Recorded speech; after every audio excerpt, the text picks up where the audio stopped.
Yuna let out an incredulous laugh, brushing off Yaren's claim as a joke and insisting there was no way in the world Wubin could be engaged.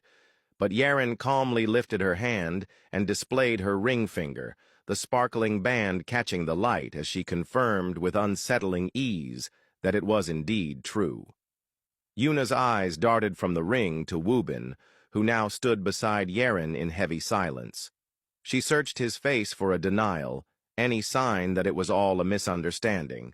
But Wubin only gave her a reluctant nod, confirming what she dreaded to believe. A small, brittle laugh escaped Yuna's lips, though the pain behind it was unmistakable. She pointed out, with a strained voice, that it hadn't even been that long since they broke up, and yet here he was, already engaged to someone else. Wubin kept his eyes downcast, refusing to explain that the engagement was nothing but a hollow arrangement, a temporary shield. He had no intention of exposing his plan in front of Yaren, whose sharp eyes seemed to take in every detail around her while remaining disturbingly unfazed by the unfolding tension.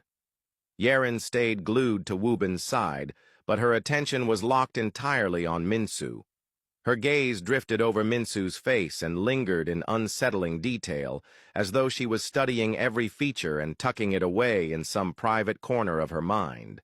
It was a look that made Minsu's skin prickle despite the warmth of the room. Unable to handle the sudden betrayal and the awkward presence of Wubin's so-called fiancé, Yuna turned on her heel and fled the house, her frustration and hurt trailing behind her like a shadow. Minsu looked at Wubin with disappointment softening her features, quietly making it clear that bringing Yaren around Yuna only to drop such shocking news had been deeply out of line. Without another word, Wubin stepped away and hurried outside to find Yuna. She stood alone in the driveway, arms wrapped tightly around herself, staring out into the quiet night as if it could swallow her hurt.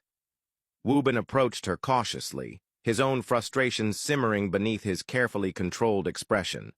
He told her it wasn't what she thought, that she of all people should know he would never be the type to rush into marriage or submit himself to anyone's control. Yuna turned to him, her eyes bright with a pain she tried to mask with indifference. She told him it didn't matter, that they were no longer together, and she had no right to meddle in his life or feel any claim to his choices.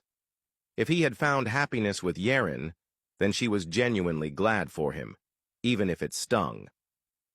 Wubin stepped closer, desperate to reach her through the wall she was putting up, insisting that Yaren meant nothing to him in any romantic sense. He promised that he would explain everything once he had found a way to untangle himself from the mess, that he would never be cruel enough to move on so recklessly. But Yuna only let out a tired laugh, reminding him that he always seemed to have a mess to solve, an endless chain of problems that never really left room for anyone else. She wished him well, telling him she hoped he would at least be honest with Yaren and not neglect her the way he always neglected the people who cared for him, before she turned and walked away into the night, leaving Wubin standing alone beneath the quiet glow of the porch light, frustration and regret weighing heavily on his shoulders.